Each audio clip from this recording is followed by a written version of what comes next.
Hey friends, Lissa here for another video. Today I want to talk about calories. How many calories do I eat? How many should you eat? And my journey with calories. So let's get started.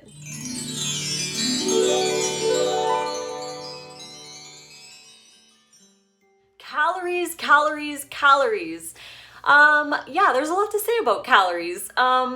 Let's see, where do I start? Well, I eat around 2,400 calories a day to maintain my weight. When I was losing 70 pounds, I was eating around 2,100 to 2,300 calories a day. And once I got to my goal weight, then I increased it a little bit just to keep the weight on. Otherwise, I probably would have kept losing weight, which I didn't want to do. So I just needed to increase it a little bit. Some days I eat around 2,700 calories, and there are a few days that I eat around 3,000 calories. And I did just recently post a video on a 3,000 calorie day. You can watch it up here in one of the cards. But that day I ate around 3,000 calories, and I typically do those days when I'm working out a lot, or we went hiking, running, or a long bike ride or something, and I feel like I just need to eat more, so I eat more. But that was a 3,000 calorie day. But again, on average, I eat around 2,400 calories a day right now. In the past, I ate 2,100 to 2,300 to lose weight. Now, some people ask me how many they should eat, and that's a really loaded question because it's really going to be different for everybody. I tend to say aim for 2,000 as a baseline.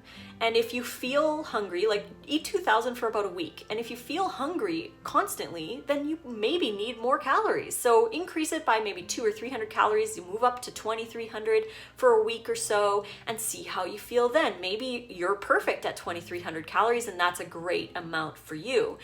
But you really want to play around with that. Your height is going to make a big impact on how many calories you eat. Like somebody who is 5'9" is going to need a lot more calories than me, whereas I need more calories than someone who's 4'9" or whatever, like a lot shorter, because you just have less body to run, so you need a little bit less calories. But I'm not talking about a lot. Like you don't want to restrict down to 1,500 or 1,600. Like we're just talking like a range of maybe 200 or 300 calories around the 2,000 calorie mark, give or take. But again, everyone's different. You're going to need to try different amounts, but always try to aim for 2,000 as your base mark, because at 2,000 calories, you're getting a lot of nutrition, you're getting a lot of fiber, especially if you're doing a raw vegan diet. You're going to be eating a lot of food, so you're going to get a lot of nutrition, you're going to get a lot of fiber and hydration and all that good stuff. Another thing that you'll want to take into account is your activity level. Now, as I had mentioned, days that I do a lot of hiking or bike riding or whatever, I will eat about 2,700 to 3,000. It's not often, but it happens where I do feel ravenously hungry and I just want to eat a lot because I've expended a lot of energy through exercise. My body's going to want to replace that. So I do tend to be hungry around those days.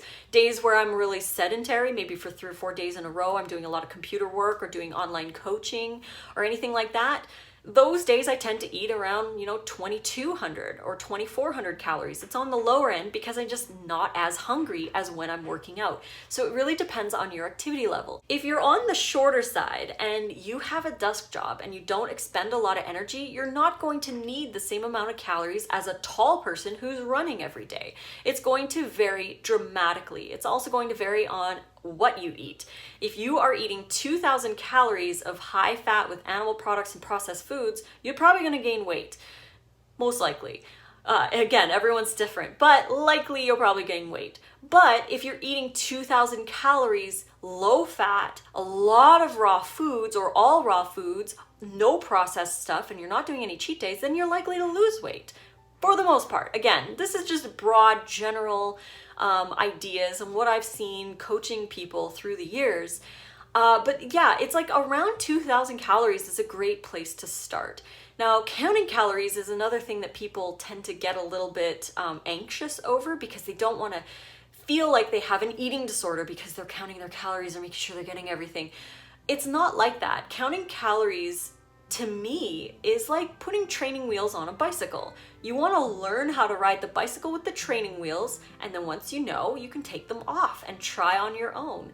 So using Chronometer or any like MyFitnessPal or whatever calorie counting app that you want to use to track what you're eating. The number one reason, I'm going to say this a million times in my YouTube videos, the number one reason why people cannot succeed on a raw vegan diet is that they're not eating enough. Even if they feel like they are, even if they're intuitive eating and they're eating when they're hungry and they're stopping when they're full and stuff, most of those people, a very, very high percentage of those people are only getting around 1,200 to 1,500 calories a day, maybe. A lot of them are only getting 800 calories and they feel full because the food is very hydrating, it's full of fiber, it's very nutritious. So they feel full, but they're not actually eating enough. And it's very important to eat enough and get enough energy, because if you don't, over time, you're going to fall into a binge cycle. You may go back to eating junk food or animal products or whatever area that you don't want to go into, but it's because you weren't eating enough in the beginning. And I can't stress this enough. I want you guys to make sure that you eat enough, and using Chronometer to track what is going into your body. Like, we're never really taught what we eat. We just eat food. We eat, you know, from the food groups. We make sure we get some of our vegetables because we feel guilty or whatever. But for the most part, we don't know exactly what's going into our body until we track it every day for a little bit of time. Could be a couple weeks, it could be a couple months. It doesn't really matter until you learn what low fat looks like, until you learn what your calorie count should be, until you learn nutrition that you're putting into your body, until you learn what foods you need to add to increase other nutrition. Until you learn these things, it's very important to track and learn them so that you can release that. You don't have to use it as a crutch. You don't have to keep using it over and over. I use it here and there when I do YouTube videos. I'll use Chronometer and just check on, you know, how I'm doing or whatever. But you don't need it as a crutch. It's not an obsession. It's not, you know, making sure you get everything all the time. It's just a tool that you use to learn about the food that you're eating, learn about your body, learn about what you need, learn about how you feel good, and journal it down, right? Like today I had 2,200 calories and I felt perfect. I felt awesome. I had enough energy. I wasn't hungry, blah, blah, blah.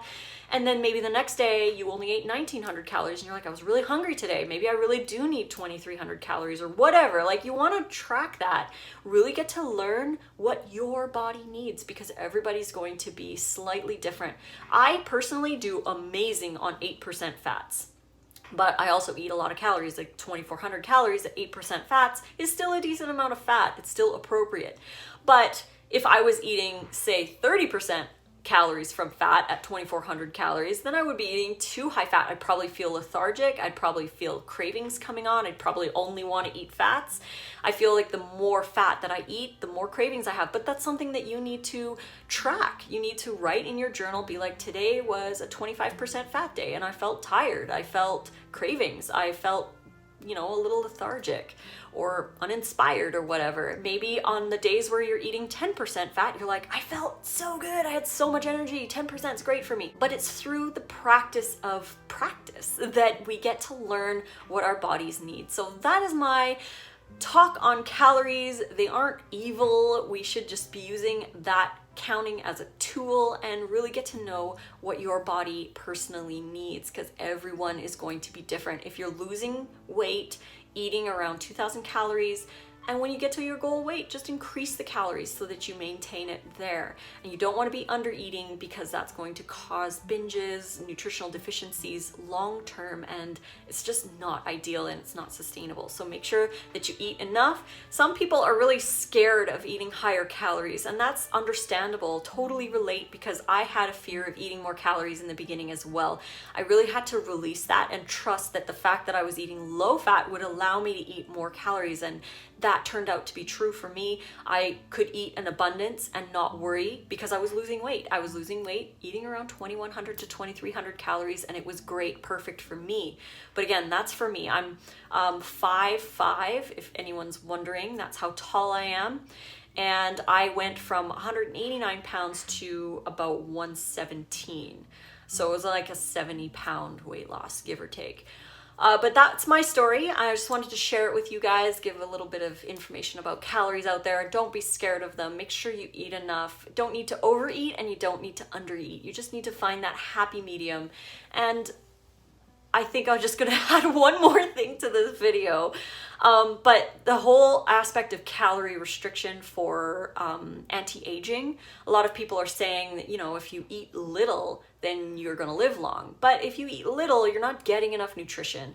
I think that the calorie restriction, like the studies are done on people who are eating the standard foods, you know, not necessarily a raw vegan diet. They've never studied raw vegan diet calorie restricting.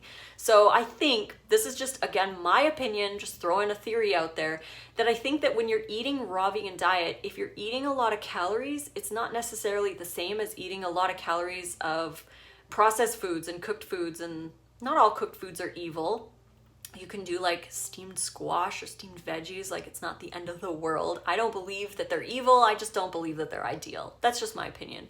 But for calorie restricting, the research is done on people who eat the standard stuff. So of course, limiting the amount of stuff that is burdening the body is going to be beneficial, but you're also not getting enough nutrition in the long term. So I'm kind of on the fence with that one. I think that as a raw vegan, because you're eating so much nutrition, that it's okay to eat 2,000 calories and you don't have to worry about the whole calorie restriction science and all of that jazz. But again, just my 2 cents. And I hope you guys enjoyed this video. If you want some awesome raw vegan recipes to enjoy higher calorie dressings on your salads, you can click the link right here. There's over 300 awesome raw vegan recipes.